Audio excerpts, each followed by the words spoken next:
그러면 농사 짓는 분들이 비료값 계산하고 땀 흘리는 거 일당 계산하고 농약값 계산하고 그 모든 것을 다 빼고서 소득의 10분의 1을 그거 회계사 10명이 계산해도 못해요. 근데 교회에서는 그렇게 얘기했죠. 12조 내면 더 복을 넘치도록 주신다. 그건 정확하지 않죠. 우리 그러면 이렇게 진짜 우스갯소리와 진짜 농담이 11조를 둘러싸고 이런 그 시 하나님이 아까 그 오죽하면 쓰면서 얘기한다는 게 근처에 11조까지 아니면 지금도 그럴 거야. 이게 지금 바리새인들이 하던 짓 아니에요. 그런데 하나님은 그런 데 관심이 없습니다. 하나님이 그런 데 관심이 누가 관심이 있냐? 우리가 관심이 있죠. 우리가 이런 거 보면 맛있잖아요. 우리가 관심 있지. 하나님은 무엇에 관심이 있냐면 하나님의 것에 관심이 있습니다. 근데 보세요. 초태생 장자는 뭐예요? 우리 처음 난 것, 처음 사람입니다. 첫사람입니다. 첫사람은 뭐예요? 희생 제물로 드려야 됩니다. 그리고 10번째는 뭔지 아세요? 우리의 나중 사람입니다. 나중 사람. 마지막 사람입니다. 10번째. 그거 있잖아요. 신약에 보면 유명한 얘기 있죠. 형상과 글이라는 말이 거기서 나와요. 우리가 카페 이름을 그렇게 하고 예전에 잡지도 그 이름을 지었는데 이 형상과 글이 누가 이제 그랬어요. 가이사에게 세일을 바치는 것이 가합니까? 라고 질문을 하잖아요. 예. 우리는 그러니까 답변 가이사의 것은 가이사에게 하나님의 것은 하나님께. 그러니까 사람들은 또 이 세상에 세금도 바치고 교회에는 11조도 하라. 11조는 하나님의 것이고 또 이 세상의 가이사에게는 또 세금을 바치고 이게 성도의 세상에서의 그 시민으로서의 의무이고 교회에서 성도로서의 의무다. 그 이중 의무가 있다. 라고 또 이제 가르치는 교회들도 많죠. 지금 생각하니까 아까 그거에 오해돼서 버리지 말지어다. 이것도 해놓고 저것도 버리지. 두 개를 행해야 된다. 그 오해 때문에. 그렇게 볼 수 있겠지만 어쨌든 보세요. 그때 하나님의 것은 하나님께 드려야 했어요. 그게 성도의 교회에서 소득의 10분의 1을 이야기하는 것으로 이렇게 경박하고 천박하게 해석하는 종교가 지금까지 우리가 배워왔고 우리가 행했던 종교입니다. 하나님의 것은 하나님의 형상과 하나님의 모양으로 내가 사람을 만들자. 창세기 1장에 나오는 얘기잖아요. 하나님의 형상과 하나님의 모양, 이것이 뭐예요? 이게 하나님의 것이라고. 근데 보세요. 10분의 1이 아니고 10번째예요. 이건 뭐라고요? 초태생은 희생제물로 드려야 됩니다. 그 희생제물은 어떤 형태로 드려졌어요? 십자가의 피 흘림입니다. 우리가 지난번에 원죄는 없다고 하면서 피 흘림의 원리에 대해서 살펴봤잖아요. 처음 사람은 그렇게 예수를 세상 인공으로 삼았다가 예수가 십자가에 달리면서 나까지 달리는 것이 그게 뭐겠어요? 초태생을 처음 난 것을 희생제물로 드리는 원리 맞죠? 이게 6월절 원리입니다. 애굽의 장자들이 다 죽는 원리입니다. 애굽의 장자들은 죽었는데 이스라엘의 장자들은 살았어요? 그 이스라엘 장자들은 뭐겠어요? 11조. 그게 10번째입니다.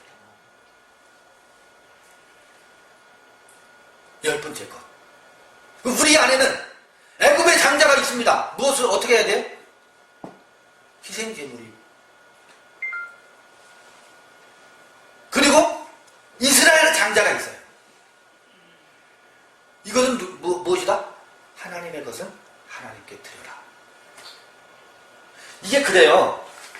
우리가 잘 아는 것처럼 11조의 기원하면 아브라함이 가나안에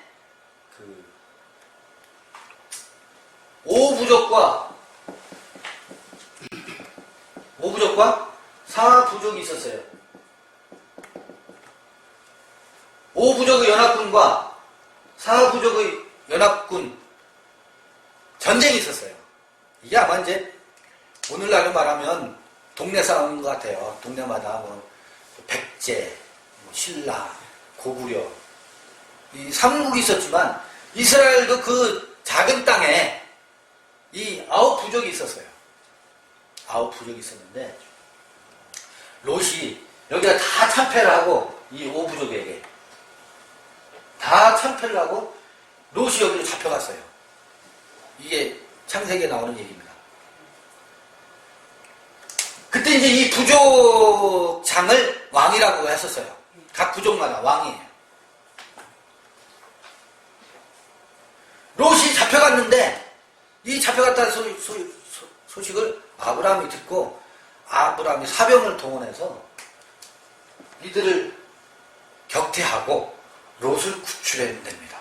그리고 여기서 빼앗겼던 것들 여기 있는 이 부족들을 전부 탈취해오는 게 아니고 빼앗겼던 것들을 다시 되찾아옵니다. 되찾아오는데 되찾아오는 길에 멜기세덱이라고 하는 또 하나의 왕이 여기 이제 9왕이잖아요. 하나의 왕이 희한한 왕이 등장해요. 10번째 왕이에요. 이게 누구예요? 멜기세덱이에요.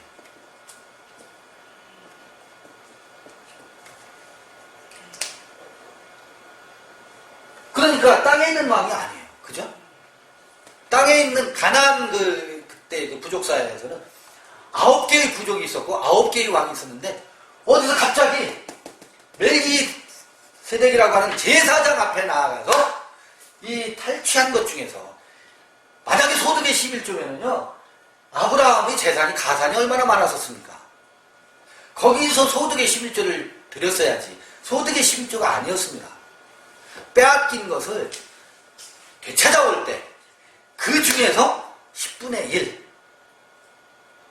그런데 10분의 1이라기보다도 10번째 것입니다. 10번째 것을 멜기세덱에게 드리는 것이 이게 11조의 기원입니다.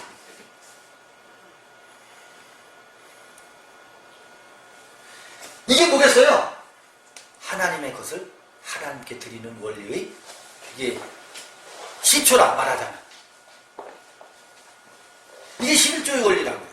그런데 여러분 잘 아는 것처럼 출애굽 시대에 출애굽 후에 성막을 관리하고 보호하기 위해서 레위 아론의 반차에 따른 레위 족속이 전적으로 생업을 포기하고서 성막을 관리하는 일에 12지파 중에서 한 지파가 그 일을 합니다. 그러니까 그들이 십시일반 모아서 단지파에게 레위 지파의 먹을거리를 해결해 줍니다. 이게 아론의 그게 율법의 11조의 기원입니다. 원래의 11조는 여기에서 출발하는 겁니다. 그 땅 아래에 있는 11조는 아론의 반차를 따른 11조는 그게 기원입니다. 그거는 뭐냐면 그거는 이스라엘의 지혜예요. 왜 그러냐면 그때 당시는 오늘날처럼 세금제도가 사회보장제도가 복지제도가 따로 있었던 것이 아니잖아요. 재정이 일치됐던 시대였잖아요. 그러니까 종교세 겸 율법으로 이렇게 거두어서 레위 지파를 먹여 살리고 레위 지파뿐만 아니라 그 유대 백성들 중에 과부와 고아를 돌보는 일에 이것을 사용했었습니다. 그거는 우리가 어렸을 때 저만 해도요 그 시골에서 살면 2장을 보는 분들이 있었어요. 9장, 2장 예전에 그랬잖아요. 가을이 되면 곡식 농사짓는데서 이렇게 한 대박씩 모아서 공적인 일을 한 사람에게 뭐 했어요? 그걸 가을 되면 자기 그 농사짓는데서 뭐 한 마리 됐든 한 대박이 됐든 모아서 수고의 대가를 치러졌던 것처럼 우리 전통사회에도 그런 게 있었어요. 그 사람이 사는 사회에서 이 땅의 상식으로 이루어지는 것인데 이스라엘에는 종교 사회였고 재정일치 시대였었고 그러니까 사울 왕을 일대 왕으로 세울 때 왕을 세우자 말자 왕을 세우면 그들이 우리를 군대에 동원할 것이고 세금을 걷어갈 것이고 이런 얘기가 막 나오고 그러잖아요. 그러니까 오늘날 제도가 그런 제도로 이 사회가 운영이 되니까 세금을 내는 겁니다. 세금을 내는 겁니다. 그리고 교회도 왕을 세워놨어요. 임금에 왕을 세워놨으니 왕이 징집명령을 내리면 가서 부역해야 되고 그리고 세금을 내라고 하면 세금을 내는 게 마땅해요. 그런데 이스라엘은요 3대 왕이 지나고 나서 솔로몬 왕이 때가 돼서 그 악한 제도가 철폐됐습니다. 철폐되니까 또 막 이민족의 그 침입과 이 왕이 없으면은 사람이 못 살아가요. 희한해요. 사람이 악해서 그렇습니다. 왕을 세워놓으면요 왕은 반드시 세금을 거두게 되어 있습니다. 그리고 짐직령을 내리게 되어 있습니다. 군대를 양성하게 되어 있습니다. 그런데 여전히 우리는 왕을 세우기를 좋아합니다. 하나님 나라는 왕의 제도로 운영되는 나라가 아닌 것 같아요. 그건 한시적인 제도예요. 철폐되어야 됩니다. 우리 각자 안에 그리스도가 기름 부음으로 오셔서 왕 같은 제사장으로 살아가라는 거 아니겠어요? 근데 우리는 왕 세우기를 좋아하고 왕이 되기를 좋아합니다. 그래서 그러다가 보니까 제도적으로 왕을 세우기를 좋아하고 또 왕이 되기를 좋아하는 이런 속성이 이 교회와 종교에 그대로 들어와서 11조가 하나님이 멜기세덱에게 드렸던 11조는 온데간데 없어져 버렸고 땅 아래 11조가 하나님의 것을 대신하게 되었어요. 예루살렘 성전이 성전을 대신하게 되었어요. 이게 타락입니다. 이게 말하자면 퇴폐입니다. 퇴폐.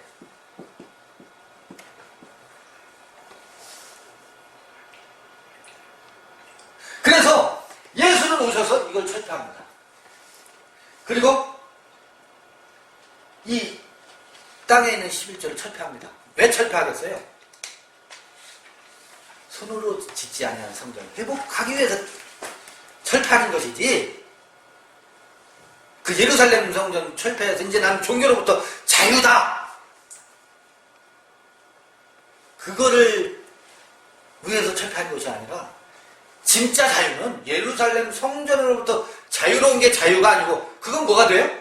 예루살렘 성전으로부터 자유로워지잖아요. 그러면 이민족의 침입을 받아서 식민 백성으로 살아갈 수밖에 없어요. 그게 유대의 역사가 보여주는 겁니다. 철폐하고서 본래 것을 회복하지 못하면 뭐가 된다? 노예가 됩니다. 이민족의 노예가 됩니다. 희한합니다. 철폐하고서 뭐 해야 된다? 본질을 회복하지 않으면, 그렇더라고요. 그 성서역 흐름을 쭉 읽어보면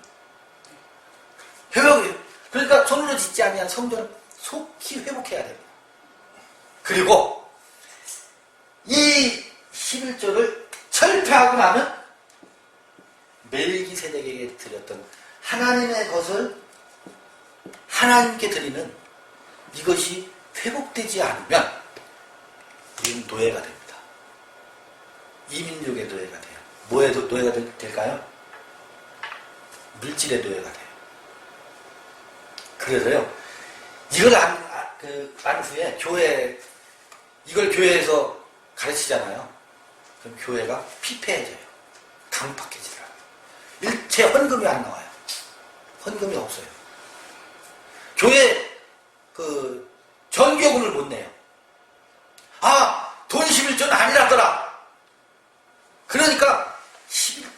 붙들려면 축복받을 줄 알고 뭐 또 살려고 뭐 하늘에서 쌓을 곳이 없도록 붙지 아니하나 보라라는 이 욕심 때문에 11조를 했었거든. 그런데 그게 아니라니까 11조가 안 나와요. 돈이 안 나와요. 안 나오는 건 좋은데 같이 십시일반으로 함께 이렇게 맛있게 나누는 것을 못 나눠요. 이렇게 강팍해지더라고요. 그 다음에 어디에 노예가 되느냐면 이제 이걸 11조를 해야 복 받는다고 해서 11조를 했는데 돈 11조를 했는데 아니라고 하니까 그건 뭐 복도 안 주신다며 그것도 아니라며 하니까 11조를 안 하죠. 그리고 뭐 하냐면 이제 돈의 노예가 되는 거예요. 사실은 11조도 돈의 노예가 돼서 돈을 더 축복받기 위해서 했던 것이 들통나는 거예요. 그러니까 강팍해져요. 하나님이 복 주실 줄 알았더니 그게 아니래. 이제 내가 열심히 해야 돈이 생겨. 그러니까 돈에 또 매몰돼요. 이민족의 침입을 받아서 이민족의 식민백성이 되어갑니다.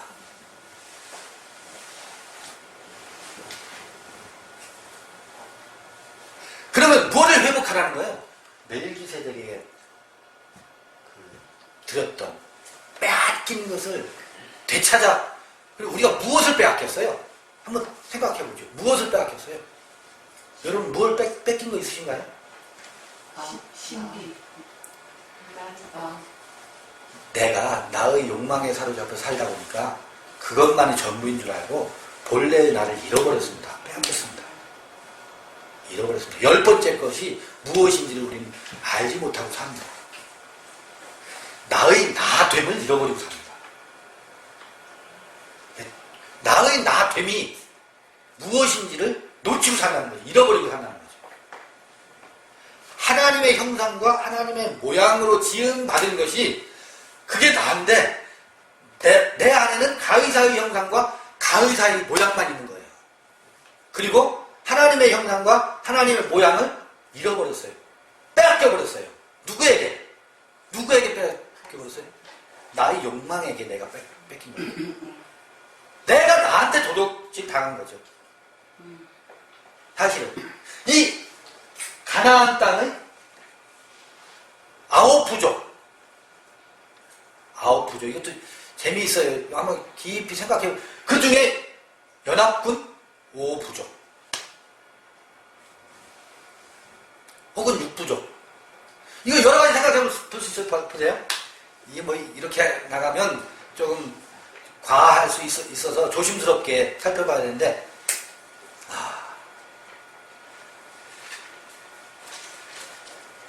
우리 5감 있죠. 5감. 5감 뭐예요? 시각, 촉각, 미각, 촉각, 미각, 청각, 시각, 청각, 호각, 후각. 그걸 불가해서 육식이라고 그래요. 육식. 안, 이, 비, 설, 신. 안, 이, 비, 설, 신. 그 다음에 요건 이제 오식이잖아요. 그 다음에 육식, 의식하는 데 이식하는 것. 5부족 혹은 6부족.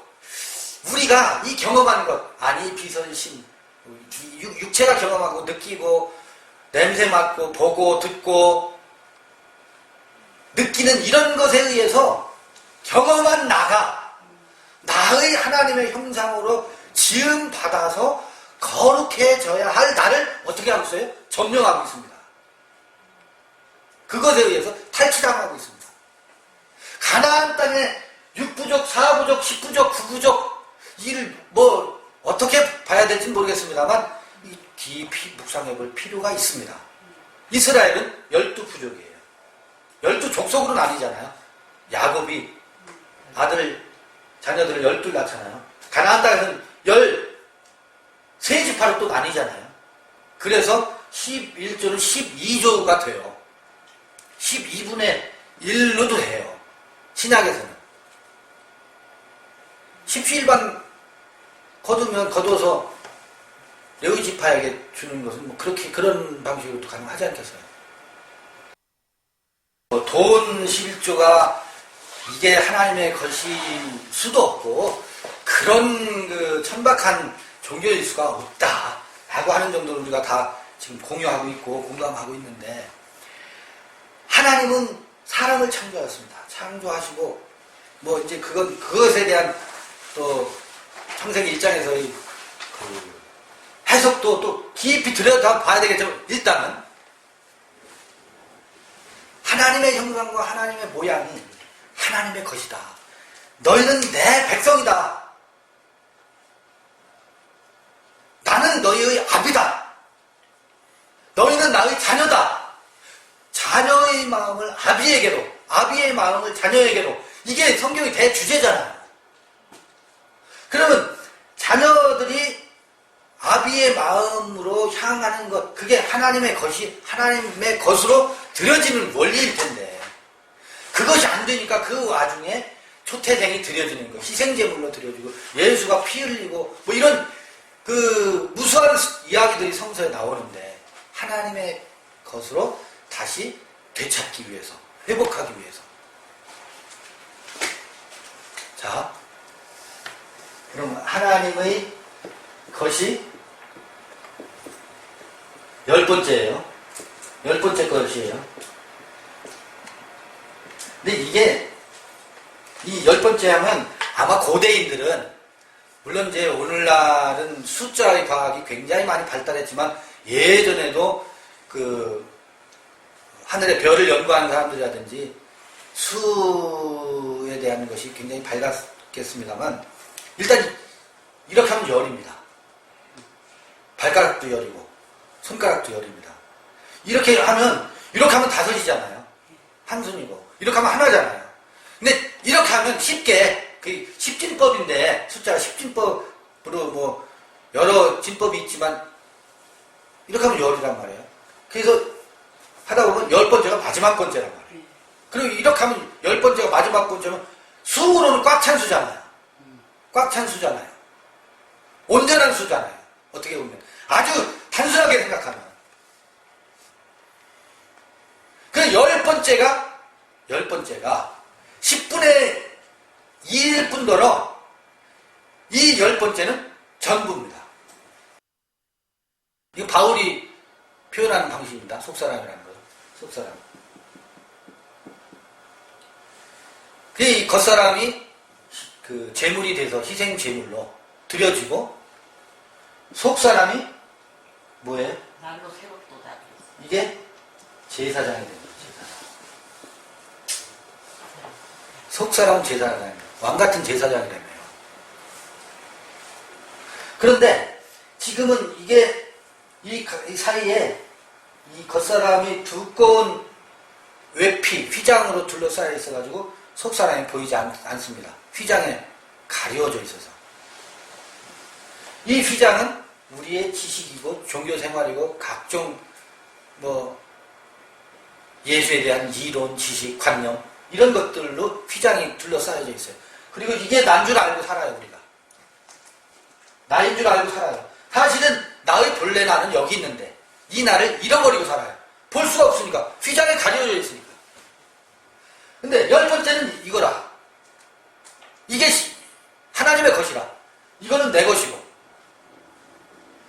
이거는 하나님의 것이라. 왜냐하면 여기 하나님이 계시니까. 성전 안에 하나님이 계시다며요. 지성소 안에 하나님이 계시다며요. 아니 우리가 이론으로도 하나님이 여기 계신데 이 하나님을 우리가 볼 수가 없어요. 휘장 때문에. 휘장이 찢어졌어요. 여기는 또 어디냐면 시온성입니다. 그죠? 시온의 빛이 여기서 비춰옵니다. 어디로? 밖으로. 겉사람에게로. 겉사람의 인식이라든지 오감에, 예전에는 이 겉사람이 어디서 진리를 받았느냐면 이 겉사람이 밖에서 어떤 목사님의 설교나 무슨 뭐 교황의 무슨 가르침이나 각종 성현들의 가르침 이런 것들로 이 겉사람들이 빛을 담고 살았습니다. 그런데 이게 더 이상 어두워져서 재미가 없어. 들려지지 않아. 아니 양식이 안 돼. 먹거리가 안 돼. 충족이 안 되는 거죠. 충족이 안 되는 겁니다. 그래서 이제 이거 다 끊어요. 어둠이 캄캄합니다. 그러다가 휘장이 벗겨지면 어디서 빛이 비춰오겠어요? 이 안에서 들려오는 빛이 있습니다. 이걸 겉사람은 뭘로 삼켰어요? 양식으로 삼습니다. 먹거리로 삼습니다. 아하, 그렇구나. 그게 깨달음이거든. 깨달음이 빛이 찾아오기 시작한다고. 어디에서? 이 지성소에. 여기에 뭐가 있어요? 그리스도가 계십니다. 이 지성소 안에. 이거를 다른 말로 하면 기름 부음이라고 해요. 이게 헬라인들의 방식이에요, 이게. 기름 부음. 요거를 히브리 방식으로 하면 이게 메시아입니다. 이게 메시아잖아요. 이게 어디 있다고요? 요걸 뭐라고 하면 위에 있는 예루살렘이라고 해요. 왜 여기가 위에요?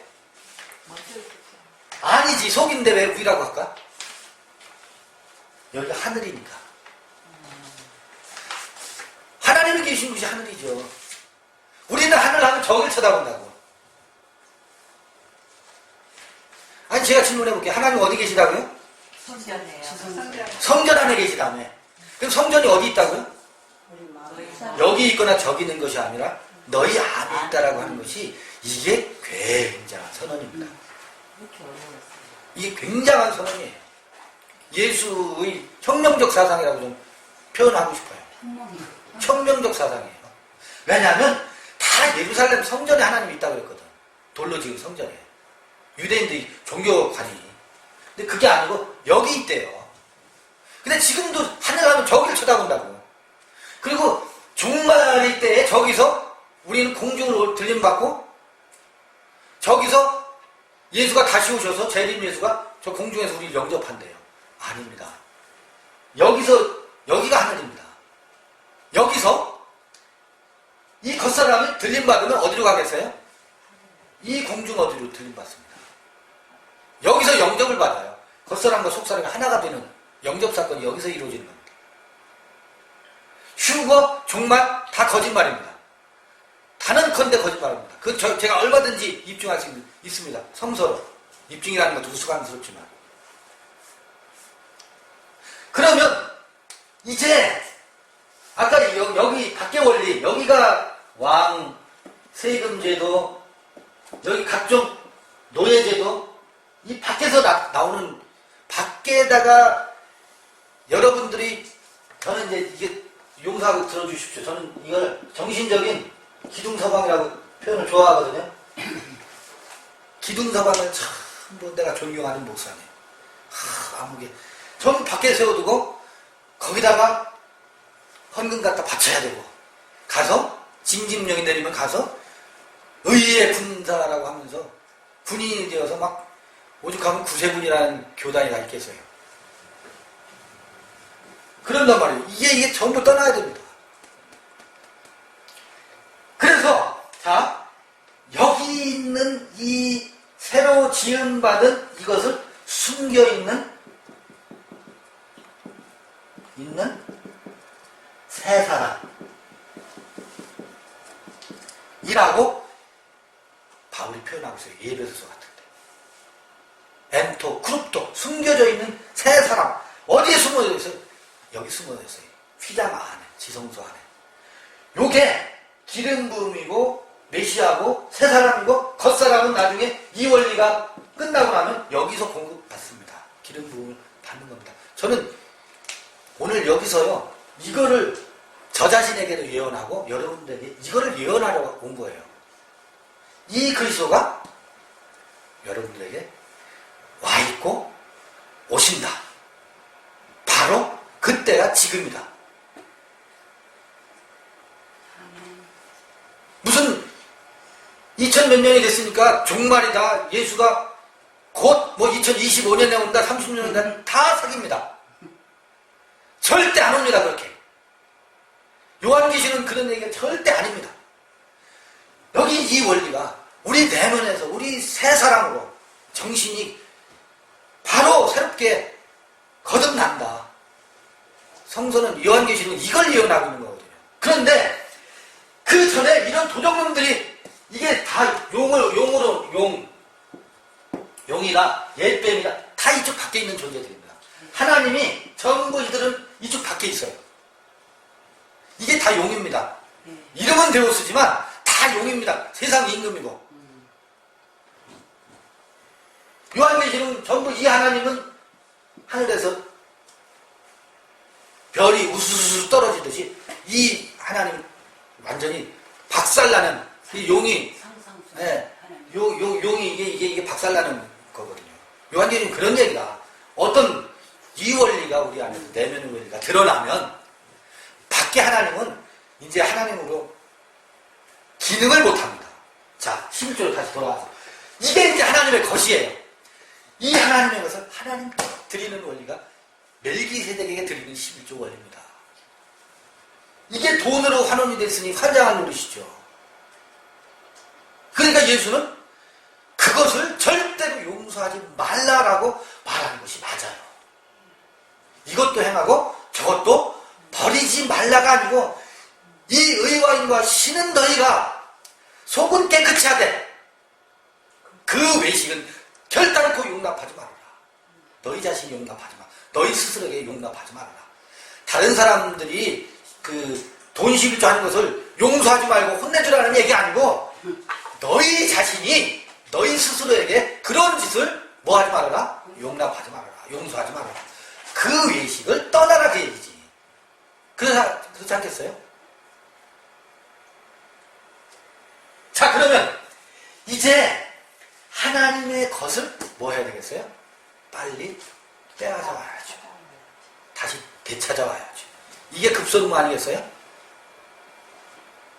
그리고 하나님의 것을 하나님께 드리는 원리가 신앙생활입니다. 하나님께 어떻게 드리겠어요? 오늘 이 겉사람도요. 이런 걸 같이 대접을 받으면서 얼마나 즐거워요. 맛있잖아요. 예. 배부르잖아요. 예. 그 먹는 재미, 잘 먹고 잘 사는 재미가 너무 좋은 거예요. 겉사람도 이런 대접으로 행복하고 즐겁거든요. 보세요. 하나님의 것이 있어요. 하나님의 것을 누구에게 드려라? 하나님께. 이게 11조 아닙니까? 그러면 아까 여기 속사람이라고도 했고 이 멜기세덱 그 제사장의 원리가 여기 있다고 그랬어요. 이 속사람이 제사장, 왕같은 제사장이고 이게 멜기세덱의 원리입니다. 이게 하나님의 것입니다. 이 겉사람도 하나님의 것에 이제 마침내는 통합이 되고 편입이 돼야 된다. 왜냐하면 속을 깨끗이 하면 겉도 어떻게 된다? 깨끗해지리라. 속이 깨끗하지 않은데 겉이 깨끗해지겠어요? 안 됩니다. 자, 겉은 회칠한 무덤처럼 되어 있는데 아주 깨끗해요. 회를 칠해놨어요. 속은 뼈가 썩죠. 요거 이 속을 구원하는 이야기가 요나서 얘기입니다. 여러분 안에 내 것을 어디다 드려야 된다면 내 안에 있는 하나님의 것을 내 안에 있는 하나님께 드리라. 하나님은 어디 계십니까? 각자의 성전 안에 지성소에 계시잖아요. 물론 처음에는 1차의 원리는 내 안에 하나님께 나의 겉사람이 제물이 되어서 속사람 이 멜기세덱 왕같은 제사장에게 1차 드려야 돼요. 그러면 하나님의 것이 회복됩니다. 내가 나로 발견되어지고 나의 나됨이 여기서 회복됩니다. 그러면 어떻게 해요? 그때 땅 아래 것으로가 아니고 나의 욕심과 이기심으로 그에게 다가가는 게 아니고 그에게 하나님의 것을 하나님께 드리는 것으로 이게 뭐겠어요?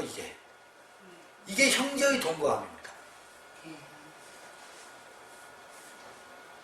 이게 안 되니까 우리는 할 수 있는 게 뭐겠어요? 저도 이게 안 되니까요. 고향 친구들, 초등학교 때 친구들 이제 모임이 있어요. 이게 안 되니까 술 먹고 노래방 가는 것밖에 대체할 게 없어요. 하나님의 것을 하나님께 드리는 원리가 구현이 안 돼요. 거기서는 그냥 우리 잘 먹고 잘 사는 것, 겉사람이 즐겁고 행복한 것, 그것도 재밌잖아요. 그렇지만 성서에서 끊임없이 말하는 것은 내가 너로 살아야 되고 너희 너됨이 그의 그됨으로 가도록 그 안에서도 땅의 사람으로가 아니고 그도 하나님의 것으로 사라지도록, 그리고 무엇이 내 안에 있는 하나님의 것이 하나님께 드려져야 되잖아요. 하나님께 어디로 가서 어떻게 드릴 건데, 하나님의 것을 하나님께 드리는 것은 바로 내 안에 있는 하나님을 경배하는 것으로, 그 안에 있는 이게 하나님을 존중하는 것이고, 이게 동학에서 말하는 인내처는 아니고 뭐겠어요. 아주 똑같은 원리죠. 형상은 내가 너의 밥이 되고 너의 밥, 서로의 하나님의 밥이 양식. 이게 쉽지가 않아요. 그래서 이걸 대체하는 게, 이걸 우리는 겉사람으로 대체해서 이제 남녀가 부부의 연을 맺는 것, 이런 것들이 하나님의 것과 하나님의 것으로 하나의 모형과 그림자이겠죠. 이런 것들도 그리스도와 지체의 관계, 뭐 이런 것으로. 그래서 11조의 원리는 그 평화의 원리입니다. 대동의 원리예요. 그리고 화해의 원리예요. 너와 나가 깊은 생명으로 만나지는 원리라고. 하나님의 것을 하나님께 드려지는 원리라고. 11조는. 근데 이게 돈으로 환원이 됐으니, 그래서 보세요. 이 11조를 드리려면, 이 11조를 하나님께 드리려면 뭐가 주장해서는 안 되겠어요? 겉사람이 판을 치고서는 하나님의 것이 아니라. 그래서 피 흘림이 수반될 수밖에 없는 거예요.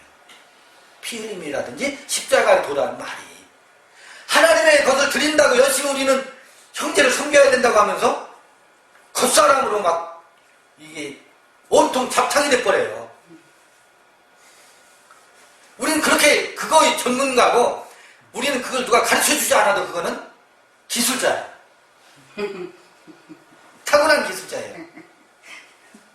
그래서 하나님의 것을 하나님께 드리는 것이 이제 신앙생활의 알파와 오메가인 것 같아요. 11조의 원리가.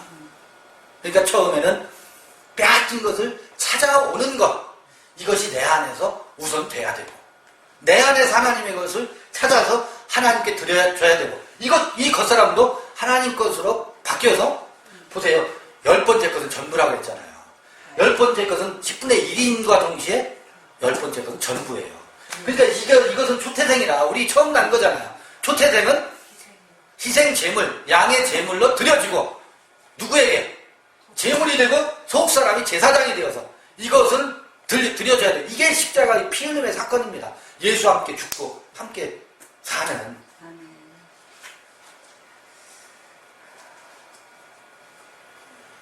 그리고 이게 밖의 원리와 연동되는 것은 이 내면과 내면이, 영과 영이 영으로 만나지는 것을 통해서 하나님의 것을 하나님께 드리는 그 원리가 구현되어지는 것, 이거를 누가복음이나 마태복음에서는 의와 인과 신으로 표현했고, 하나님의 사랑 아가페로 누가복음에서는 말하고 있더라. 보세요. 의와 인과 신을 했는데, 이는 긍휼입니다. 긍휼. 그리고 신은 믿음입니다.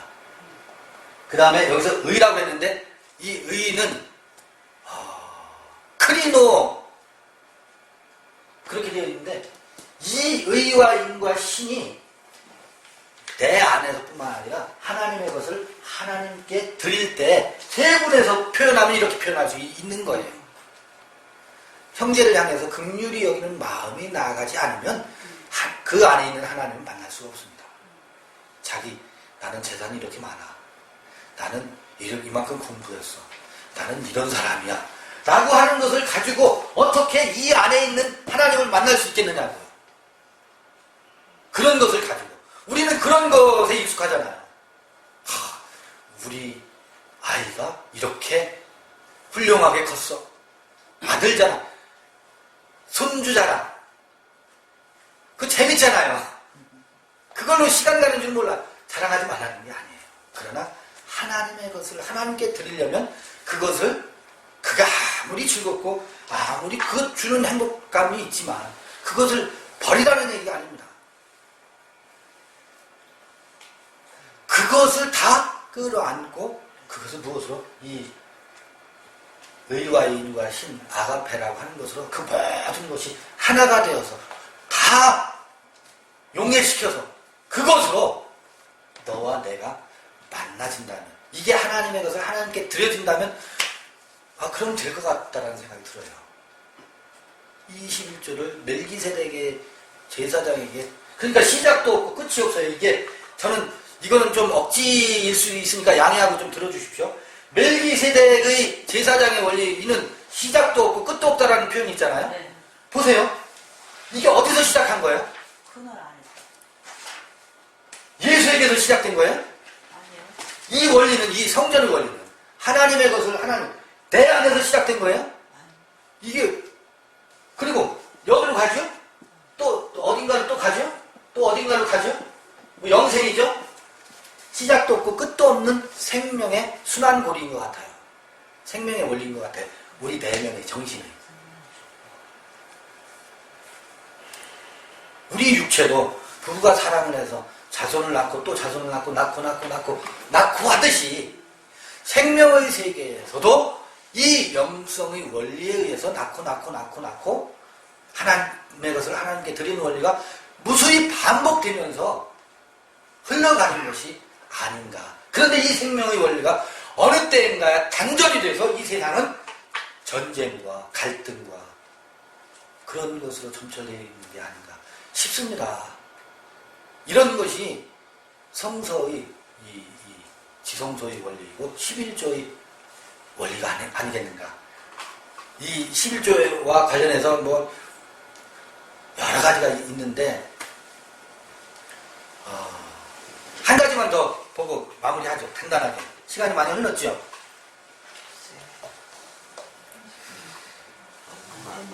누가복음 17장이죠. 누가복음 17장이 맞나 모르겠네. 제가요 성경을 뭔 얘기인데요? 열문둥이가 돌아오는 고침받는 얘기가 나오죠. 제가 성경을 본 지가 하도 오래돼가지고 예전에는 뭐 어디 하면 저도 그 성경 요절을 많이 외웠었는데 지금 다 잃어버려서 잘 생각이 안 나요. 11절이요. 17장 17장 11절. 네. 뭔 읽어야 돼요, 사람이요? 네, 한번 누가 좀 읽어봐 주실래요? 예수께서 조금 크게. 17장 11절. 제가 읽겠습니다.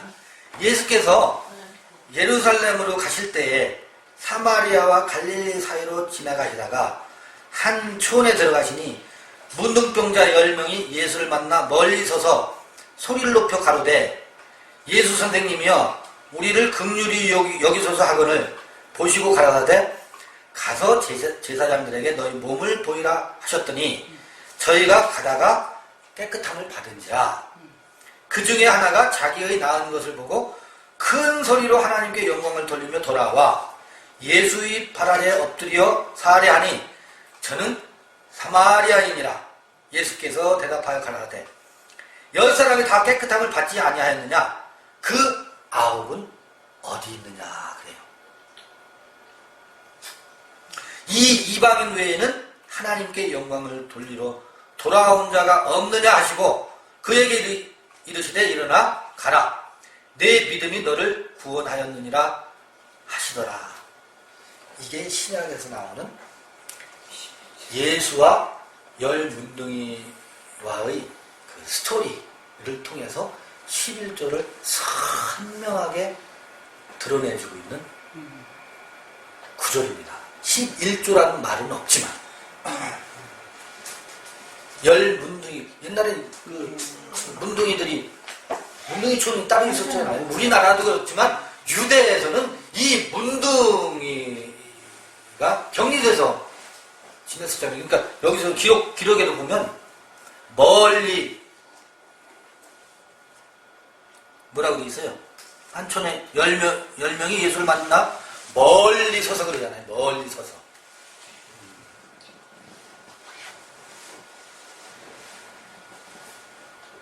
우리 이 문둥이를 알 수 있을까요? 나병 환자요. 나병 환자를 알 수 있을까요? 우리 자신이 나병 환자였었던 것을?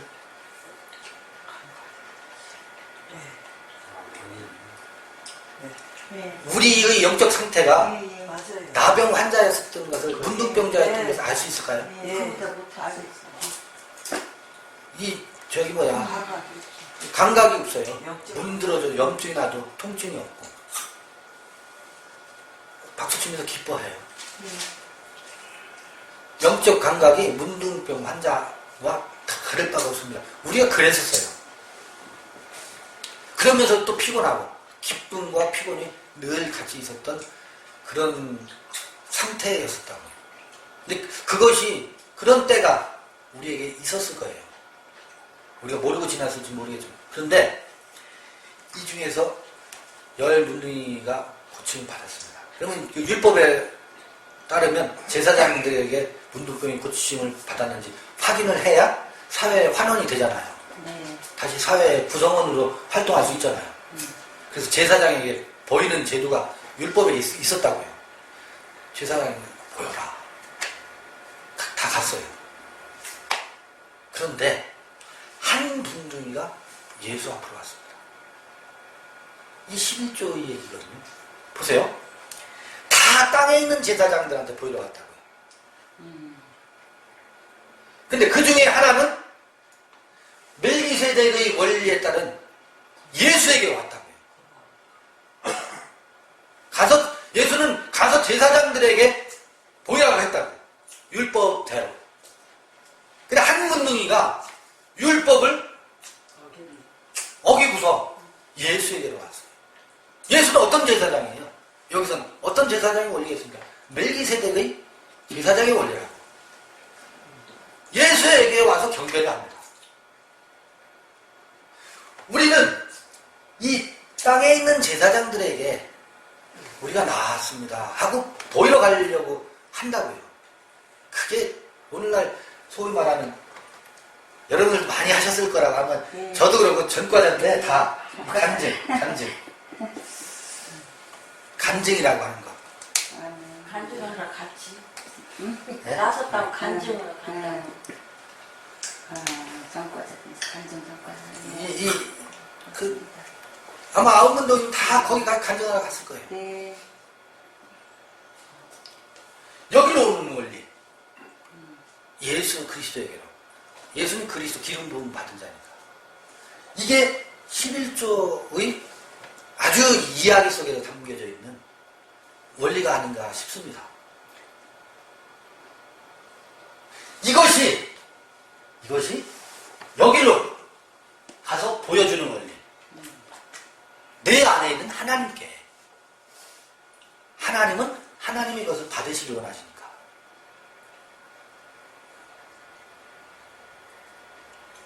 이게 11조의 원리이고, 우리가, 이건 과제잖아요. 아, 돈 11조 아니야. 알았어. 이게 아니라고. 그것으로 멈추면 식민생활을 또, 식민지 백성이 되게 돼 있다니까요. 거기에 멈추면. 이건 제가 잘 알 수 있어요. 왜냐면 우리가 그 과정을 다 거쳐왔기 때문에. 율법 11조, 돈 11조가 폐기되고 나서는 식민 백성이 됐더라고요. 식민주의 백성이. 제가 거기 팔려가봐서 알아요.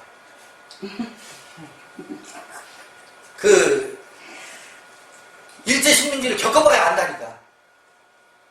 독립운동이 왜 필요한지. 예, 오늘 이 11조는 여기까지 일단 좀 마치고요. 좀 담소 나누시고 좀 쉬었다가 차 한잔 하시고 또 같이 질의응답도 하시고 서로 교제하는 시간 가져보겠습니다. 네.